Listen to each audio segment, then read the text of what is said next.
বৈষম্য বিরোধী ছাত্র আন্দোলনে এক দফা বাস্তবায়নের পরে ২৪ ঘন্টা পার হয়ে যাওয়ার পরেও রাজশাহী শহরে বেশ কিছু ভবন ক্ষতিগ্রস্ত হয়েছে এবং এই ক্ষতিগ্রস্ত ভবনগুলো থেকে আমরা যেটি লক্ষ্য করছি যে আসলে বিভিন্ন গুরুত্বপূর্ণ যে সরঞ্জাম সেগুলো কিন্তু আসলে অনেকেই নিয়ে চলে যাচ্ছেন এবং এই নিয়ে যাওয়া ঠেকাতে ইতোমধ্যে আমরা দেখেছি বিভিন্ন জন বিশেষ করে শিক্ষার্থী এবং স্থানীয় এলাকাবাসীরা তারা কিন্তু দলবদ্ধ হয়ে কিন্তু সেগুলোর পাহারার কাজ করছেন। আমরা এখন রাজশাহী সিটি কর্পোরেশনে আছি। এইটিও আসলে এই গতকালকে আক্রান্ত হয়েছে ভবনটি এবং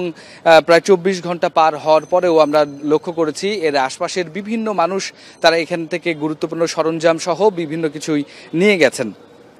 ঠিক এবং একই সাথে এখানে নানান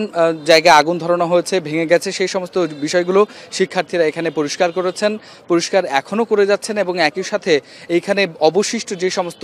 সরঞ্জামগুলো রয়েছে তারা বলছে এটি রাষ্ট্রীয় সম্পদ এবং সেটি রক্ষার আসলে দায়িত্ব তারা নিচ্ছেন এবং একই সাথে স্থানীয়